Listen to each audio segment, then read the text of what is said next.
ಎಲ್ರಿಗೂ ನಮಸ್ಕಾರ. ದಿವ್ಯಾ ಮಾತಾಡ್ತಿರೋದು. ನಾನೊಬ್ಬಳು ಮನಃಶಾಸ್ತ್ರಜ್ಞೆ. ಸೊ ಇತ್ತೀಚೆಗೆ ನಾನು ಅಂದ್ಕೊಂಡ ಮೂವಿದು ಪ್ರೀಮಿಯರ್ ಶೋ ಅಟೆಂಡ್ ಮಾಡಿದೆ. ಅದ್ರ ವಿಶ್ಲೇಷಣೆ ಮಾಡೋಣ ಅಂತ ಈ ವಿಡಿಯೋ ಮಾಡ್ತಾಯಿದ್ದೀನಿ. ಮೂವಿ ಹೆಸರು 45 45. ಮುಖ್ಯ ಭೂಮಿಕೆಯಲ್ಲಿ ರಾಜ್ ಬಿ ಶೆಟ್ಟಿ, ಉಪೇಂದ್ರ ಮತ್ತು ಶಿವರಾಜ್ ಕುಮಾರ್ ಇರೋದು. ಆ್ಯಂಡ್ ಕಾನ್ಸೆಪ್ಟ್ ಬಗ್ಗೆ ಹೇಳಬೇಕಂದ್ರೆ ತುಂಬ ಬ್ಯೂಟಿಫುಲ್ ಆಗಿದೆ. ನಮ್ಮ ಹಿಂದೂ ಸ್ಕ್ರಿಪ್ಚರ್ ಬಗ್ಗೆ ತುಂಬ ಚೆನ್ನಾಗಿ ತಿಳಿಸ್ಕೊಡೋಂಥ ಒಂದು ಪ್ರಯತ್ನ. ಎಸ್ಪೆಷಲಿ ಅದರಲ್ಲಿ ಆ್ಯನಿಮೇಷನ್ ನೋಡಿದ್ರೆ ಅಂತೂ ನನಗೆ ತುಂಬ ಖುಷಿ ಆಗ್ತಾಯಿತ್ತು. ಒಂದು ಎಕ್ಸೈಟ್ಮೆಂಟ್, ಒಂದು child like excitement and curiosity ಅಂತ ಹೇಳ್ತೀವಲ್ಲ. ಸೊ ಅದು ಅದು ಅದು ಫ್ಲರಿಷ್ ಆಗೋಕ್ಕೆ ಒಂದು ರೀಸನ್ ಕೊಟ್ಟಿದ್ದು ಮೂವಿ ಅಂತ ಅನಿಸ್ತು.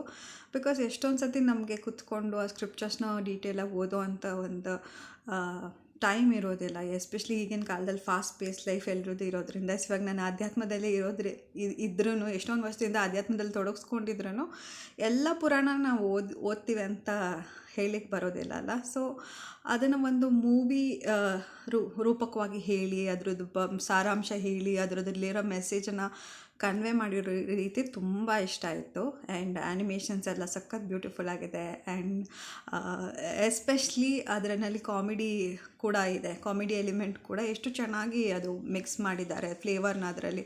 ಅಂದರೆ ಸುಮ್ಮನೆ ತಂದು ಆ ಕಾಮಿಡಿನ ಅದರಲ್ಲಿ ತುರ್ಕಿದ್ರು ಅನ್ನೋ ಥರ ಇರೋದಿಲ್ಲ. ನ್ಯಾಚುರಲ್ಲಾಗಿ ಆ ಸ್ಟೋರಿ ಲೈನ್ಗೆ ಅದು ಇಂಪ್ಲಿಮೆಂಟ್ ಆಗಿ ಇನ್ಕಲ್ಕೇಟ್ ಆಗಿದೆ ಅನ್ನೋ ಥರದನ್ನು. ಸೊ ಇಟ್ಸ್ ಲೈಕ್ ನಾನು ಸಿಲಿ ಜೋಕ್ಸ್ಗೆ ನಗು ಬರೋದಿಲ್ಲ. So I was actually laughing throughout ಅಂತ ಹೇಳಿದ್ರೆ the comedy timing was really good. And ಸುಮ್ಮನೆ ಕಾಮಿಡಿ ಅಂದರೆ ಕಾಮಿಡಿಯನ್ಸ್ನಾಗಲಿ ಅದರಲ್ಲಿ ಎಕ್ಸ್ಟ್ರಾ ತೋರಿಸೋ ಥರನೂ ಏನಿಲ್ಲ. ಅದು it's all a part of the concept. And hero what he faces ಅಥವಾ ಆ ಸಂದರ್ಭ ಸಿಚುವೇಶನ್ಸ್ ಅಲ್ಲಿ ಬರೋ ಡೈಲಾಗ್ಸ್ ಆಗಿರೋದ್ರಿಂದ ತುಂಬ ನ್ಯಾಚುರಲ್ ಆಗಿ ಅದು ಬೆರೆತ್ಕೊಂಡು ಹೋಗಿದೆ ಅಂತ. ಆ್ಯಂಡ್ ಸಾಂಗ್ಸ್ ಕೂಡ ಏನೂ ಅನ್ನೆಸೆಸರಿ ಆಗಿ ತಂದು ತುರ್ಕಿಲ್ಲ. ಜಸ್ಟು ಅದು ಫಿಲ್ಲರ್ಸ್ ಆಗಿ ಆ್ಯಡ್ ಮಾಡಿಲ್ಲ ಅಥವಾ ಅದನ್ನು ವಿಜೃಂಭಣೆ ಆಗಿ ಒಂದು ಮೂವಿಗೋಸ್ಕರ ಅಂತ ತೋರಿಸ್ಬೇಕು ಅಂತ ಏನೂ ಇಲ್ಲ.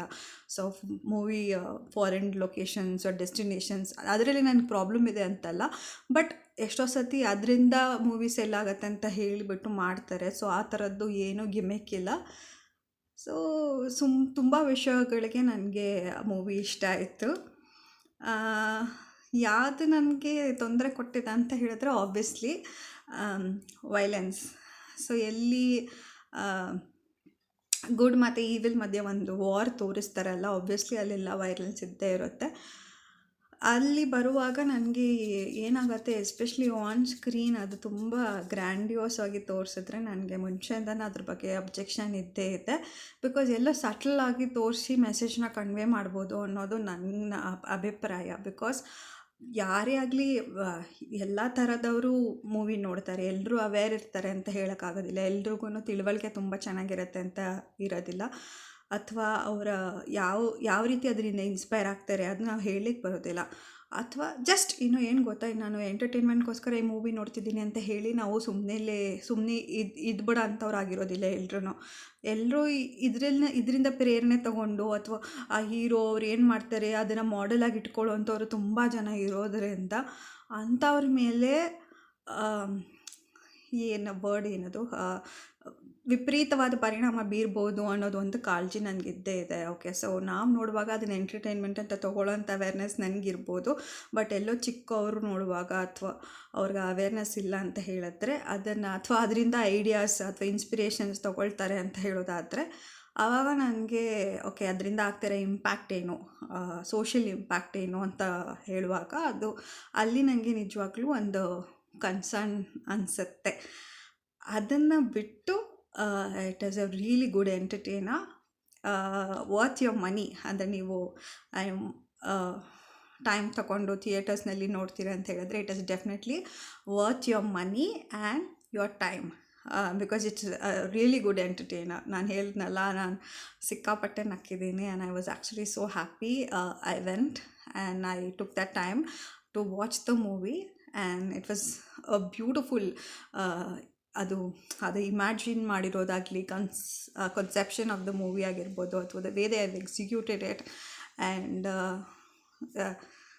ಇಮೇಜಸ್ ಮೆಸೇಜಸ್ನ ಕನ್ವೆ ಮಾಡೋದಾಗಿರ್ಬೋದು, ಬಹಳ ವಿಷಯಗಳಿಗೆ ಈ ಮೂವಿ ನನಗೆ ಗೆದ್ದಿದೆ ಅನ್ನೋದು ನನ್ನ ಅಭಿಪ್ರಾಯ.